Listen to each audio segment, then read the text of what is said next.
کہ ابھی تک اللہ نے ہمارے پہ خاص کرم کیا. انسان جتنی مرضی کوشش کرے آخر میں اوپر والا فیصلہ کرتا ہے کہ وہ آپ کی کوشش کامیاب ہوگی یا نہیں ہوگی. اس نے ابھی تک ہمیں بڑی کامیابی دی ہے. آپ کو پتہ ہے کہ دنیا میں اکانومسٹ کی ابھی سروے آئی ہے کہ پاکستان تیسرے نمبر پہ وہ ملک ہے جس نے سب سے بہتر اپنے ملک کو بچایا ہے کرونا سے. اور وہ ہونا تب تھا. ہاں ہماری بھی محنت تھی, ادھر ہماری NCOC انہوں نے سارے کیسز سٹڈی کیے اور انہوں نے اچھے فیصلے کیے, لیکن آپ کی بھی میری قوم کا بھی بہت بڑا اس میں ہاتھ ہے کہ ہم اتنے برے حالات سے بچ گئے. اس میں جب میں نے آپ سے کہا, میں نے آپ کو کہا کہ یہ احتیاط کرو, تو آپ ہمارے ساتھ چلے اور آپ سمجھے کہ ہم وہ ملک ہیں جس نے 2 رمضان میں ساری مسلمان دنیا میں 2 رمضانوں میں جدھر مسجدیں کھلی رہی وہ پاکستان تھا. باقی مسلمان ملکوں میں بند کر دی انہوں نے اپنی مسجدیں. تو آج اگر ہم یہاں پہنچے ہیں, اس میں یہاں ہماری NCOC کی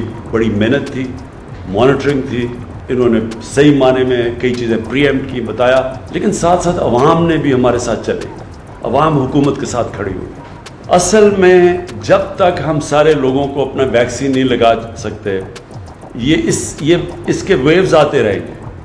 تو یہ بھی میں تاکید کرنا چاہتا ہوں کہ ہمارے پاس ڈوزز پڑے ہوئے ہیں, ہم نے باہر سے, اللہ کا شکر ہے ہمارے پاس ویکسین ہے, تو میں سب کو تاکید کروں گا کہ ویکسین لگائیں. بدقسمتی سے پاکستان میں ہم ویکسین بناتے نہیں ہیں, اس لیے ہمیں تھوڑا دیر لگے گی سارے اپنی آبادی کو ویکسین لگانے کی. مثلا امریکہ نے بڑی تیزی سے کر دیا کیونکہ وہاں بنتی ہے ویکسین, برطانیہ نے کر دیا, اور ملکوں نے کر دیا, لیکن ہمارے ملک میں ویکسین بنتی نہیں ہے. لہٰذا جیسے جیسے ویکسین آتی رہتی ہے ہم ڈوز لگاتے رہتے ہیں. اس وقت ہمارے پاس ہے ویکسین, لہٰذا اس کا فائدہ اٹھائیں.